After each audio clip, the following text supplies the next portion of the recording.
Welcome to the Quillette podcast. I'm your host, Jonathan Kay, a senior editor at Quillette. Quillette is where free thought lives. We are an independent grassroots platform for heterodox ideas and fearless commentary. If you'd like to support the podcast, you can do so by going to quillette.com and becoming a paid subscriber. This subscription will also give you access to all our articles and early access to Quillette social events.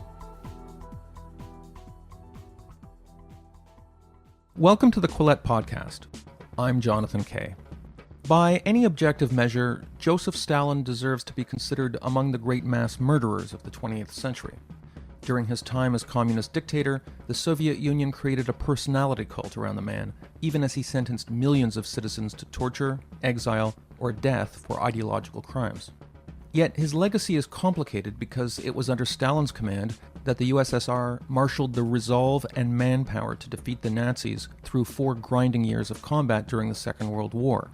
The Battle of Stalingrad alone took 5 months and cost the lives of about 500,000 Soviet soldiers, more deaths than the United States suffered during the entire war. At the Yalta Conference and elsewhere on the international stage, Stalin was the public face of that gargantuan Soviet war effort. In a newly published book, Bard College history professor Sean McMeekin takes us through this historical period in a narrative that places Stalin at the center, not just on the Eastern Front against the Nazis, but in the machinations that preceded the war on the Soviet Union's border regions. Professor McMeekin's book is called Stalin's War, A New History of World War II. He spoke to me by Skype from New York. In arithmetic terms, the Soviet Union's participation in World War II certainly dwarfed everyone else's in terms of manpower and also, tragically, in terms of casualties. And yet, Stalin is sometimes presented as an oddly reactive figure. Broadly speaking, is that the idea that you're challenging in this book? One of the examples that I give, I think, right away in the introduction to my book, this is almost a nod to some readers who are familiar with a certain type of writing about the war, where the Soviet-German War, the clash on the Eastern Front, which is now almost kind of a classic narrative that a lot of military history buffs are familiar with, it simply starts on June 22nd, 1941. There might be a little bit of a prelude talking about German and or Soviet preparations or planning, mostly German, of course, with the Soviets in the position of being invaded, being aggressed against. And in my book, it doesn't happen until chapter 17. And part of the reason for that is because I do think that what happens beforehand is quite important, going all the way back to the early 1930s, Japanese incursion into Manchuria, Soviet reactions to this, Soviet reactions to events even in places like Washington with diplomatic recognition in 1933. And then the drama of the late 1930s in European diplomacy, where, again, the traditional story is it's all about Hitler making these moves and everyone reacting to them, withdrawing from effectively the League of Nations and the Versailles system, rearming, the move into the Rhineland, 1936. The Anschluss with Austria. And it's all really told through the perspective of Hitler's actions and the reactions of certain Western statesmen to them, or the passivity of those Western statesmen.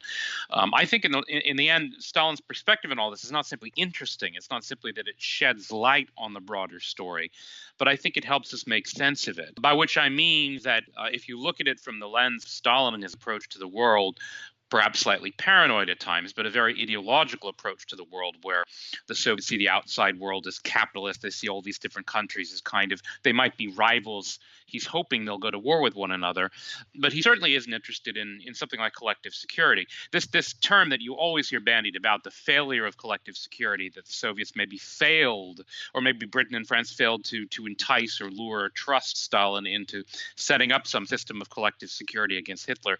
I think this is classic projection. It's assuming that Stalin shared the same worldview. Whereas, in fact, I think Stalin was expecting and hoping that a war would break out in Europe. And to a large extent, at Munich, for example, the perspective of the West is usually, well, the appeasement, it's this great missed opportunity, this tragedy that in the end makes the war inevitable. From Stalin's perspective, it's more a disappointment. He was actually hoping that the powers would go to war in 1938. In the end, he actually had to wait another year for the war that he wanted and was to some extent scheming towards and hoping for to break break out. It's not that everything broke Stalin's way. It's simply that Stalin had a different way of viewing the world. So that in the end, I do think that he was, if not quite as dynamic in the sense of rushing into things as Hitler and almost forcing events. He certainly was more patient than Hitler. But he had both a worldview and I think a short and a medium and a long-term plan. And I don't think you can really understand the events of the war without perceiving that. As it happens, a book that I was reading just before I read your book was Laura Engelstein's Russia in Flames, War, Revolution, Civil War, 1914 to 1921, which helped me appreciate just the fantastically complicated geographical situation of the USSR as it was created. And there was a lot of unfinished business on the borders, including out in the Far East. And there's also a lot of unfinished ideological business because Lenin's decision to oppose the continuation of the war and the Treaty of Brest-Litovsk is very controversial, including among many communists. To what extent was Stalin prosecuting unfinished business that arose from the messy way in which Russia's civil war ended in the early 1920s? I think to a very large extent, Stalin was prosecuting unfinished business. That's not the be-all and end-all of it. Stalin had other aims and objectives as well. But in the short run, absolutely, Stalin wanted, as a kind of interim step on the way to a greater expansion of Soviet power, he absolutely wanted to begin by restoring some of the lost territories that the Soviets had to forfeit up in the various post-war convulsions. You can actually see this playing out quite clearly with the Soviet moves in places like Finland. Finland, of course, had been a part of Tsarist Russia, where Stalin actually sends these secret envoys there in 1938 to try to bully out of the Finns, that is, certain military basing rights and maybe even territorial concessions.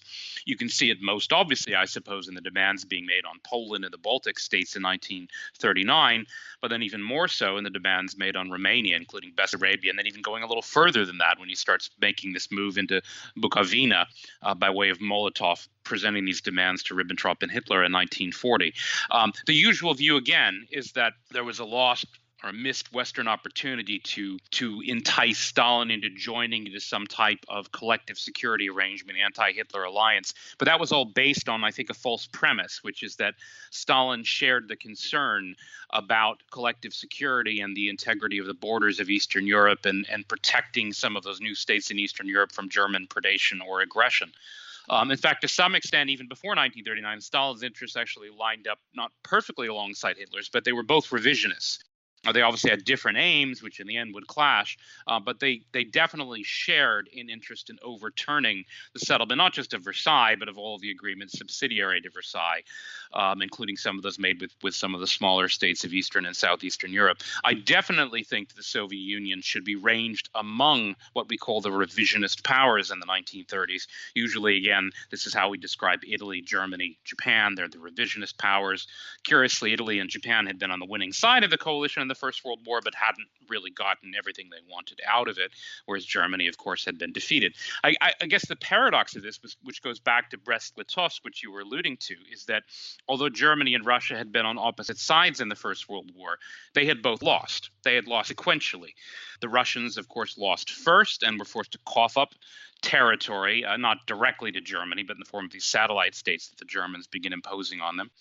And then sequentially, the Germans lose after the Allies defeat the Germans in 1918. So effectively, both powers become revisionist powers. And I think that's the part of the equation that a lot of people maybe got confused about in the 30s. Even some British statesmen who still, to some extent, viewed Russia as part of the Allied brotherhood in arms from the First World War, having almost forgotten about Russia's betrayal at Brest-Litovsk, not understanding that Russia was really just as revisionist as Nazi Germany. Let's talk a little bit about the situation as between Nazi Germany and the Soviet Union on the cusp of the German invasion. Because one thing that I hadn't appreciated is the extent and the mutual profitability of the trade arrangement between the two. A large part of your book actually contains trade statistics, which are somewhat dry, but are necessary, especially when it comes to essential metallurgical components for the German war machine. Hitler's conceit was that he would seize these assets as soon as possible during the invasion. And in fact, as you detail, a big part of the German war effort in the first few months was seizing factories and mines and so forth if the characters involved were different and not, in Hitler's case, so unfathomably belligerent, could you imagine the USSR under Stalin and Germany under Hitler coexisting in this mutual relationship where trade goes on in perpetuity? Perhaps not in perpetuity, but I do think there was potential for a longer and more enduring relationship, largely based on the mutually profitable trade you were alluding to. I don't think there was anything inevitable about what we now view as the Barbarossa invasion, the German invasion, along with their allies of the Soviet Union in 1941. It's true that Hitler had begun thinking about it and directing some of his key aides and officers and generals to begin thinking and planning about it as early as summer 1940. But that's not to say he had made up his mind. Hitler could be quite impulsive. And in fact, one of the things that I talk at great length about in the book, in addition to all the trade statistics, is the exchanges between the two regimes, which led up to and then culminated in the summit in Berlin in November 1940, where the Germans effectively invited the Soviet Union to join what they now called the Tripartite Pact. It had been somewhat touched up from the older version, the so-called Anti-Comintern Pact, between what we now usually call the Axis powers, dating to 1936 and 1937.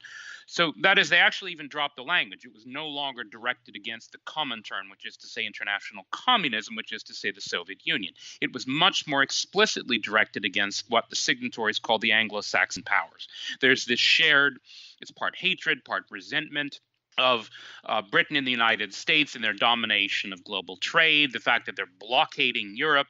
So to some extent, there's even kind of this shared perspective that the USSR and Germany and Italy, to a lesser extent Japan, because they're in a different continent and in a different area of the world entirely, but they're all sort of fellow victims of this Anglo-Saxon capitalist domination of the world, which seems to them unjust. And there definitely could have been grounds for an agreement there. There might have been some cynicism involved in the German side, where they wanted the Soviets to focus their energies a little bit more directly south in places like the Straits and Turkey and perhaps Iran and Afghanistan, which is to say a broader Soviet sphere of influence that would not necessarily conflict with the Italian and the German and the Japanese spheres of influence. But I don't think it was entirely cynical. In fact, if you actually look at the exchanges, and even more so, the private remarks made both during and afterwards, and some of the private communications involving people like Ribbentrop and Hitler and Molotov and Stalin, the Germans actually seemed much keener to come to terms than the Soviets did. That is to say, it really was the Soviets who made the break. Stalin made very, very clear to Molotov that there would be a price for the Soviet Union joining the Tripartite Pact, a price which would involve things like the Germans withdrawing troops and advisors from Finland and Romania, where the Soviets had interests and ambitions. And the Soviets also needed, in Stalin's mind, or at least demanded, what he called a guarantee vis-a-vis Bulgaria. What that basically meant was permission to invade or occupy Bulgaria with a kind of amphibious invasion with Soviet troops and even some land forces occupying Bulgaria, ostensibly to secure the Bosporus and the Straits linking the Black Sea and the Mediterranean, but including then also the right to directly garrison Soviet troops at the Bosporus. And not only were these not necessarily things that were in Hitler's power to give, they were also things that directly threaten German interests. When you were talking about the trade, it's true that on the one hand, you could see it as deeply illogical, if not frankly insane, that Hitler would invade the Soviet Union when Stalin was already sending him all of these extremely valuable resources, in particular things like oil and manganese and chrome, along with the grain and the cotton and all the rest of it. And that's true. It was a mutually profitable relationship. But Stalin had the whip hand. Stalin had control, and it wasn't just the oil coming from Baku and the Caspian, which maybe made up about a third of the natural oil available for Hitler's Reich and the German war machine for the Wehrmacht. But because the oil the Germans got from Romania, which made up a much larger and more important share, maybe half of the petroleum resources on which the German war machine was dependent, that also had to be transshipped now across Soviet-controlled territory. And when Stalin's making these moves in the Balkans, that also threatens Hitler's access to things like chrome. Chrome, although he got a little bit from the Soviet Union, most of the chrome that Nazi Germany was importing was coming from the Balkans and from Turkey, which also went through the Balkans. So effectively, by making these aggressive moves and demands in the Balkans, Stalin is more or less, from Hitler's perspective, putting a kind of a strangle or a chokehold on the German war economy. It's almost like blackmail. That's the way Hitler perceives it. And obviously, ideology and impulse and anger and all this plays in eventually, and Hitler essentially blows up. He feels like Stalin is blackmailing him, and you can literally see this in some of his remarks to people like the Bulgarian minister in Berlin in early December 1940, right before he makes the famous directive pointing the way towards the invasion of Russia and occupation of Russia up to the Ural Mountains. Hitler was in part reacting impulsively. There was obviously a longer-term kind of almost ideological compulsion regarding Slavs and Untermenschens in Ukraine and Lebensraum and all the rest of it. But it's not like this was all set in stone as some long-term plan that Hitler was always planning to activate in 1941. Was Stalin, in a way, a historically fortunate figure to the extent that he did all sorts of monstrous things in the shadow of somebody who was even more evil? I think there's clearly something to that. Had Stalin done the things he did in a totally different era without a Hitler to kind of camouflage or even deflect critical attention and blame, I think clearly he would be seen very, very differently. Of course, that raises the other question. To some extent, the two were, of course, also reacting to one another in real time. You can see that even from the earliest days when Hitler comes to power, and there's a little bit of kind of they're using each other almost to burnish their own images. Hitler, of course, uses the communist threat and blames the communists for the Reichstag fire. How did Germany figure in the propaganda mythology of the Soviet Union compared to, say, Britain and the United States? In the earliest days after Hitler's advent to power, I was beginning to talk about the Reichstag fire. The curious thing about that is that although the one Dutch, and technically he was an ex-communist who was charged with the crime, the other communists were actually let go. And in fact, the Bulgarian supposed mastermind of the Reichstag fire plot, Dimitrov, was actually flown back to Moscow on a VIP plane. And in fact, in Soviet propaganda, Hitler was not seen as especially villainous at first. He was seen as, if anything, as sort of a clownish figure, der kleine Adolf, little Adolf, almost like a proxy for more presumably sinister forces in the background. In fact, initially the communist slogan was "Down with the dictatorship of Franz von Papen." Hitler was not taken especially seriously, and in fact, it really wasn't until even after the night of the Long Knives, so-called, in late June '34, and even a year later, that Stalin even changed the official propaganda line into what we now know as the Popular Front, where communists and socialists could team up with the theme of anti-fascism. Until then, socialists were actually seen as worse than the Nazis. They were seen as social fascists. So it took them a while to kind of get the messaging straight. And then even then, of course, the messaging changed, so that after the Molotov-Ribbentrop Pact, for example, August 23rd, 1939, everything flips around entirely in the other direction, and both sides stop attacking one another. I mean, this had actually happened even earlier when Stalin issues these orders to his new appointee as Commissar for Foreign Affairs. This is Molotov in early May 1939, and he literally orders him to purge the Soviet Foreign Ministry of Jews as an olive branch to Hitler. And he goes ahead and he does this, and Hitler actually gets the message right away. He immediately tells the German press to stop attacking the Soviets. So, I mean, one of the really strange things about the era of totalitarian propaganda was that effectively it was almost like this spigot that both sides could turn on and off at will. Now, that's not to say the rank and file necessarily all went along. An example of this after the German invasion of France, the official communist line, of course, was to celebrate the German invasion of France because France was an imperialist power.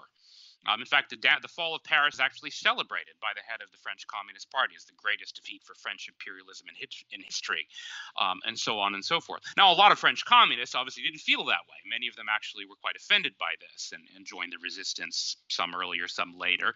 Some right away even tore up their party cards in disgust.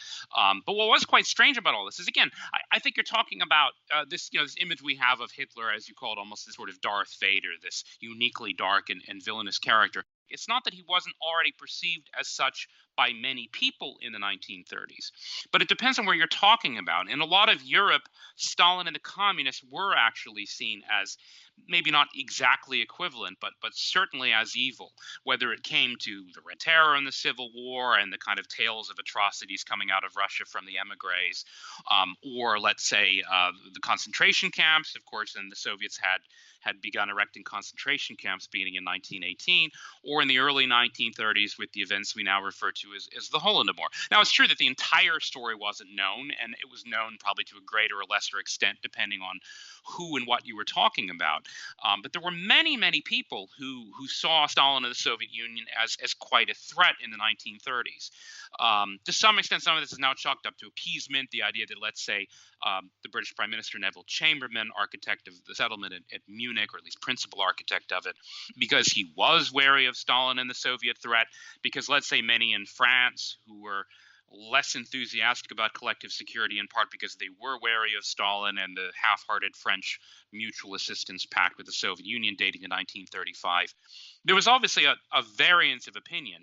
And of course, the other thing is that although in the 1930s people had already noticed things like the book burning, they had noticed things like the crackdown after the Reichstag fire, they had noticed the Nuremberg laws, the 1936. It's not that Hitler wasn't already controversial. He was. He wasn't necessarily seen as this uniquely evil and genocidal mass murdering dictator. There were a lot of noxious regimes in Europe, and Stalin's regime was quite feared and loathed by many people as well. And I think it is well to be reminded of that we can't necessarily read the Holocaust back into the perceptions of people in the 1930s, and that some people did genuinely believe in good faith, for example, that the Soviet Union might have posed a greater threat. This is certainly how, let's say, in Poland it was viewed, where Poland actually was allied to Nazi Germany between 1934 and 1939, something that a lot of people forgot about later because of course, what happens in 1939.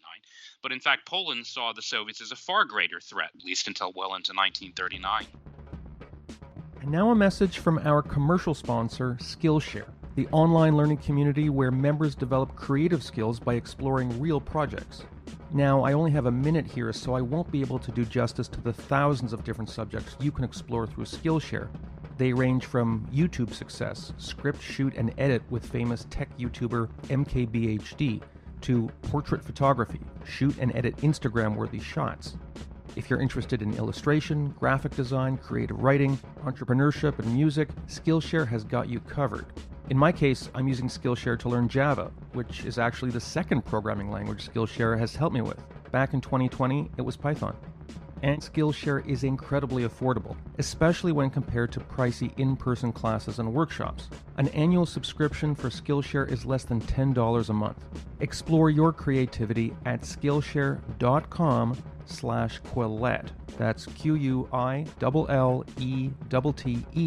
and get a free trial of their premium membership. That's Skillshare.com/Quillette. And now back to our Quillette podcast. The stereotype is that Stalin was this wily commander who somehow knew that the Russian winter and the great vast Russian steppes would eventually halt the German advance, and that the Russians could retreat and summon all this manpower. To what extent was he really that strategic genius, drawing on lessons from the 19th century and maybe even from World War I, although that ended in disaster for Russia? And to what extent was he simply reactive? I think Stalin was certainly a student of history, as were really all of the leading Bolsheviks. And this used to be true of Marxists quite generally. They were a lot of them tended to be journalists by profession, and most of them were his history buffs by inclination, you might say. So he definitely was familiar with, let's say, all the history of the Napoleonic period, and he would periodically refer to it with Russia's own military history going back to earlier wars against Sweden, for example, in the time of troubles. At times, he might favor the example of this or that czar, and he certainly would pay homage to some of Russia's more powerful and more effective rulers, for example, in his speech in November 1941, rallying everyone as the Germans were at the gates of Moscow. I don't think he was a genius, certainly, when it came to strategy. I think a lot of his ultimate success, some of it was a matter of foresight. Some of it was a matter of luck and timing. But I do think he had a certain knack for reacting to things, not always necessarily in the right way. I'll give you an example. Like one of the areas of the book that has already come in for a lot of kind of a heated discussion is the period during this so-called phony war when Stalin's invasion of Finland nearly leads the Western powers, led by Britain and France and possibly others, declare war on the Soviet Union. There was fear. Stalin feared that they would land troops in Finland. He had great fears that they would bomb the oil fields at Baku. Well, here you actually had some recent military history that Stalin was concerned about. He was thinking, not exclusively, but largely in terms of the Russian Civil War, so that he knew, for example, not only that Britain's fleet had been active during the Russian Civil War, that is, particularly in 1919 in the Baltic, coming into the Gulf of Finland, when you had a Northwestern Army under Yudenich threatening Petrograd from the southwest, and then you eventually had the so-called White Finns under Mannerheim, a kind of Finnish army of Finnish nationalist patriots, etc., threatening Red Petrograd from the other side, largely from the north and at times even from the northeast. And he knew that Britain had been active then, and this is part of the reason why he was so concerned about Finland and saw Finland as a security danger, also an opportunity, but that is that he thought the Soviets needed more security vis-a-vis Finland, because he thought Finland could be a springboard to hostile intervention coming from either Germany or Britain. And he wasn't totally wrong about that. I mean, Britain very nearly did go to war with the Soviet Union in early 1940, and as we know, Finland did join Nazi Germany eventually, although by then it was partly in revenge for the Soviet invasion of Finland. That was, of course, in 1941. Stalin also remembered, because he was very well informed and because he had also been to some extent a participant and of course a statesman during these events, even if not as high ranking, that Britain had even intervened briefly in Baku in 1918 during this very complicated struggle to secure the city and its oil resources. And of course, as the World War is winding down and the Russian Civil War is getting going, and there's an Ottoman army involved, and the Germans are involved, and there are Armenian groups involved, and Azeri Turks involved, an immensely complicated story. But to Stalin, what he remembered was British intervention. And Britain was, after all, the arch-imperialist power.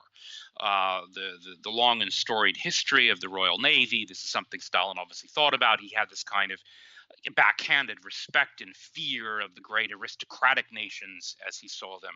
Countries like Poland and Hungary were seen as threatening because they had strong aristocracies.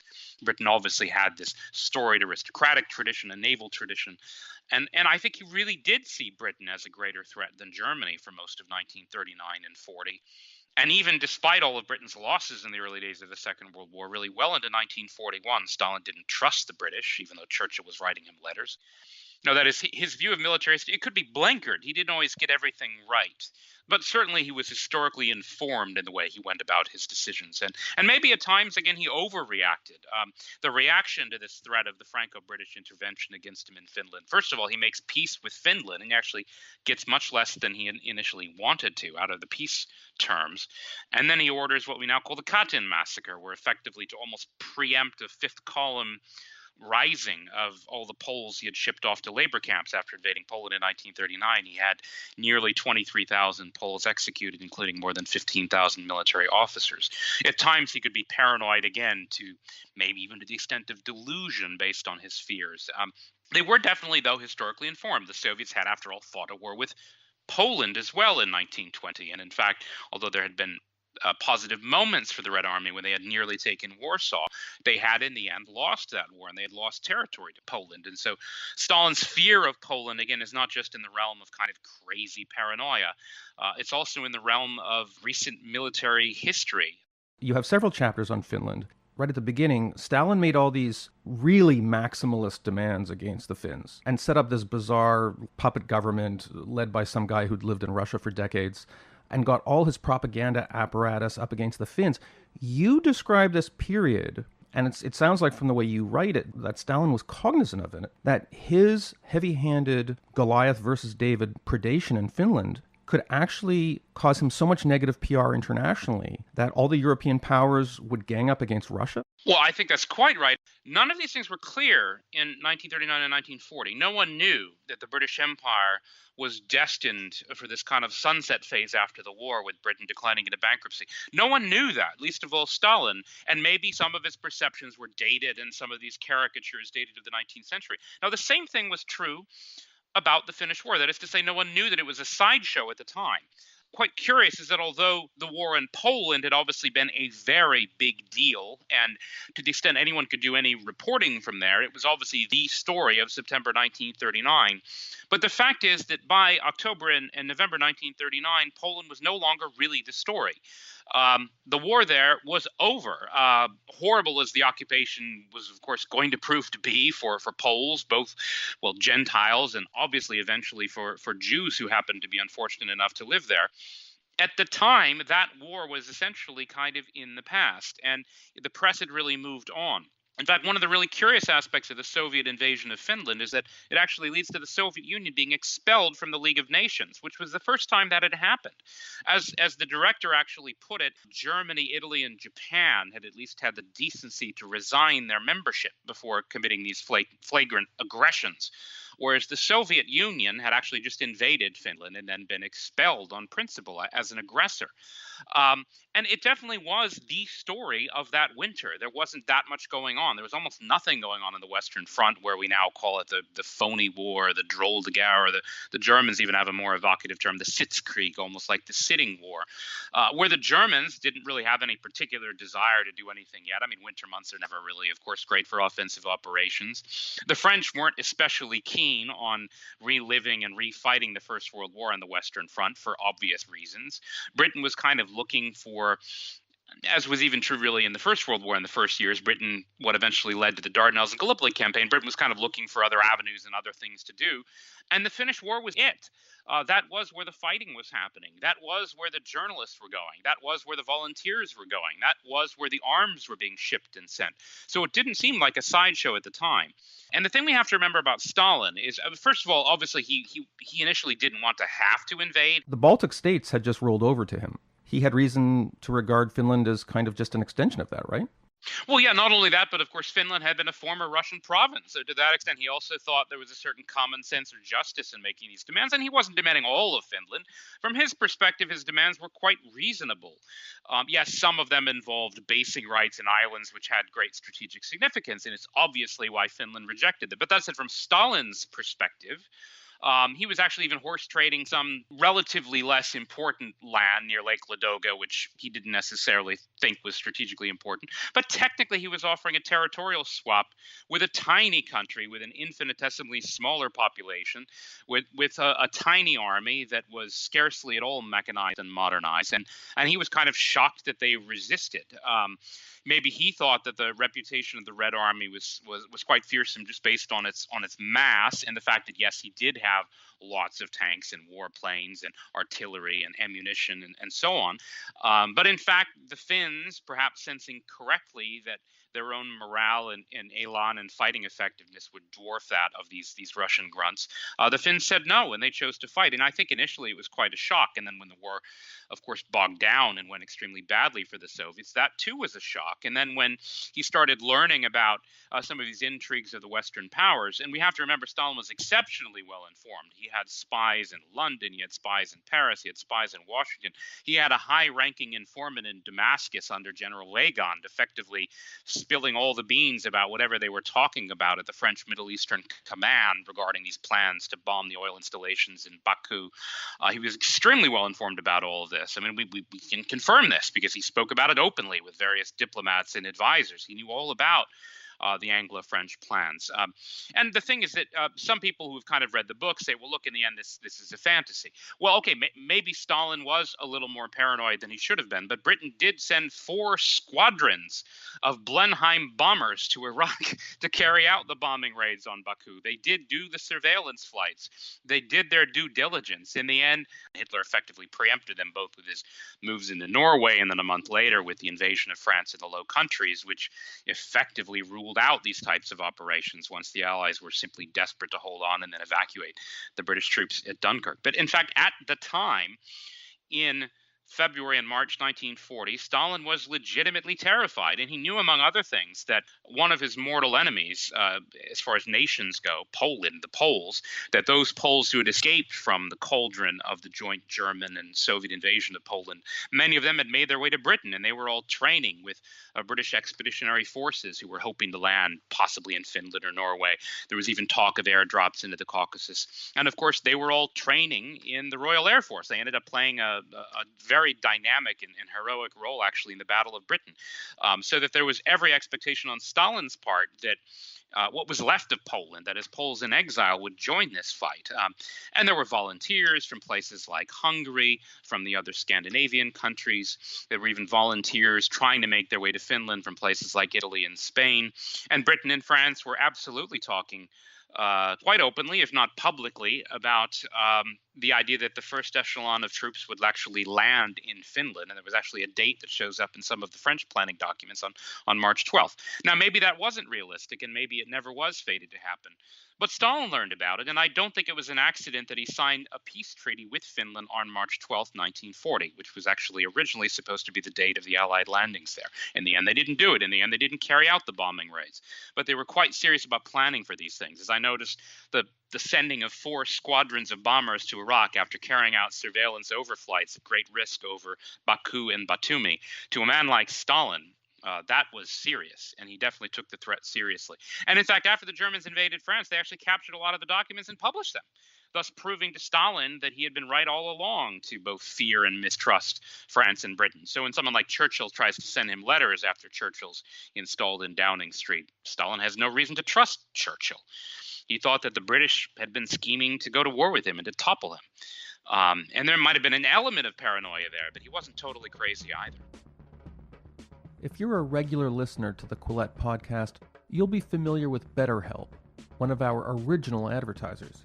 Well, thanks to everything that's happened since early 2020 and the stresses that the pandemic has put on everyone, the online therapy services at BetterHelp are more relevant and in demand than ever. BetterHelp will help you unlock the tools you need to help with motivation, depression, anxiety, battling your temper, stress, dealing with insecurity in relationships or at work, whatever you need. Especially at a time like this, no one should be anxious about admitting that they're going through normal human struggles, because you deserve to be happy.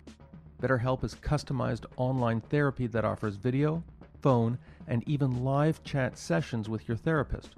And you don't even have to see anyone on camera if you don't feel comfortable doing so. It's much more affordable than in-person therapy, and you can start communicating with your therapist in under 48 hours. Join the millions of people who are seeing what therapy is really about. And Quillette podcast listeners get 10% off their first month by visiting betterhelp.com/Quillette. Again, that's BetterHelp, HELP.com/Quillette. Thanks to BetterHelp for their sponsorship. And now, back to the Quillette podcast. Your epilogue is titled Stalin's Slave Empire and the Price of Victory. Here in the West, Stalin often is, in the context of World War II at least, remembered as a brutal but somewhat dependable ally in the fight against Nazi aggression.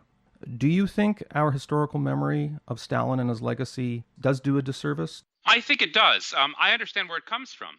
Again, if you look at the war from the perspective of British or Americans, the sense of gratitude towards Stalin and the Red Army is not entirely misplaced. After all, they did inflict the vast bulk of the casualties, depending on the year and the time, somewhere between usually 60 and 80%, times even a little higher than 80% of the casualties in the Wehrmacht were being inflicted by the Red Army. And to a large extent, that probably did, again, depending on how you look at it and depending on the way various other decisions could have been made, based on the decisions that were made, there was an angle in which that did save British and American lives. But of course, you look at the war very differently if you ended up under Soviet rule. It's a simple fact of life that if you are in Poland, the war does not end well. I mean, this is putting it extremely mildly. It's not just that you have a hostile Soviet military occupation, ethnic cleansing of Poles from one area and Germans from others to redraw the map and redraw the boundaries. Poland never received a cent or a penny or choose any currency you want in reparations. Poland, the country jointly invaded by 2 totalitarian regimes in 1939. As recently as 2017, Poland lodged a demand for reparations with Berlin and was dismissed by Chancellor Merkel, the Chancellor's office, on the grounds that Poland had forfeited any such claims in 1953, when, from the Polish perspective, Poland was an occupied Soviet satellite state. And then you go throughout Eastern Europe and the Balkans, and of course then you get into Asia and you talk about Manchuria, to a slightly less direct but still real sense, the parts of China that of course later came under communist rule, partly because of Soviet aid to Mao during the Civil War, along with places like North Korea, along with the Kuriles, along with South Sakhalin, these other kind of elements of Stalin's expanding empire. Of course, there you had a very similar story. You had this massive influx, also Japanese, of course, that is Japanese soldiers captured who were sent off to Soviet labor camps. Stalin was quite explicit about this, even at Yalta, even quite in the open, that one of his views of reparations was that they could be taken in kind, which is to say in human kind, quite literally in the form of prisoners of war taken in for labor. He talked quite casually about this, even with one American envoy, Harry Hopkins, talking about which groups were more or less productive in Soviet labor camps. In this sense, he did have a Napoleonic view of warfare. During the revolutionary period, there was this adage among French generals that believe it was the war will feed itself. Stalin did seem to have that ruthless approach to war and the spoils of war. I think that's quite right. I mean, as you know, even in the countries that were supposedly friendly and allied, like Tito's Yugoslavia, they come in and they just take whatever they want. In fact, there was this one Yugoslavian communist who said this is like a return to the administrative methods of Genghis Khan. There was something ancient about it, in the same way that, yes, it was also quite modern. In that sense, did Stalin's actions during this period sow the seeds for the eventual disillusionment globally with Soviet communism? In the same sense that during the French Revolutionary Wars, French soldiers went off with great fervor to Italy and Germany, this idea of creating revolutionary republics. But in fact, what they did is they just pillaged these states, and everybody realized that the revolutionary ideals were a fraud. These evils that you're describing, did it at least in some ways go toward educating people about what a fraud Soviet communism was? Well, I think it did, but not universally. And you're quite right about Napoleon's invasion of Italy, right? There's this whole pretense about it's a war of liberation. And of course, they just help themselves to whatever they need. It turns out to be a war of conquest and pillage. Which are still in Parisian museums, many of these men. Yeah. Yes, that's exactly right.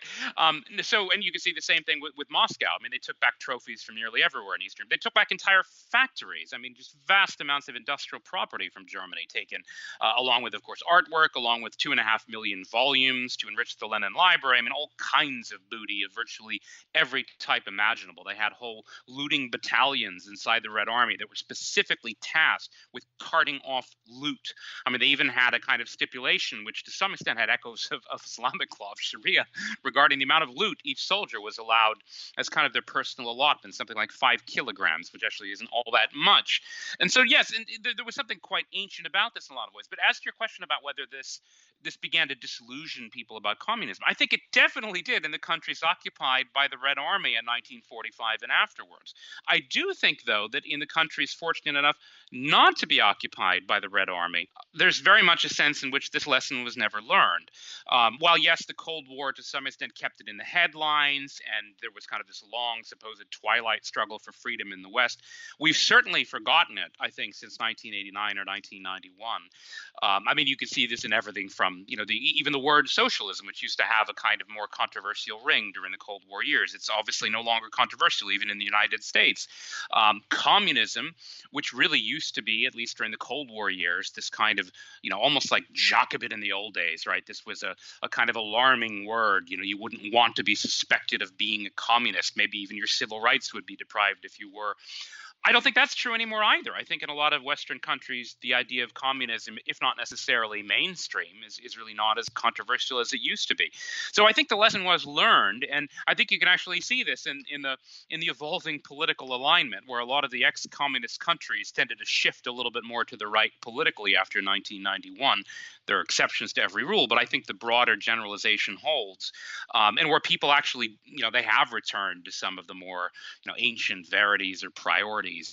When it comes to everything from religion to family life, feeling that these things had been to some extent suppressed or denied them in the communist years. Maybe they've reacted almost as a caricature, perhaps going too far in the other direction.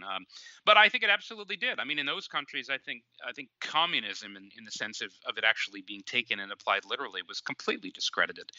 Whereas I'm not sure it actually has been in the West. Sean McMeekin, his book is called Stalin's War, A New History of World War II. Thanks so much for being on the Quillette podcast. Thank you for having me, Jonathan. It was a great pleasure. Thank you for listening to this episode of the Quillette podcast.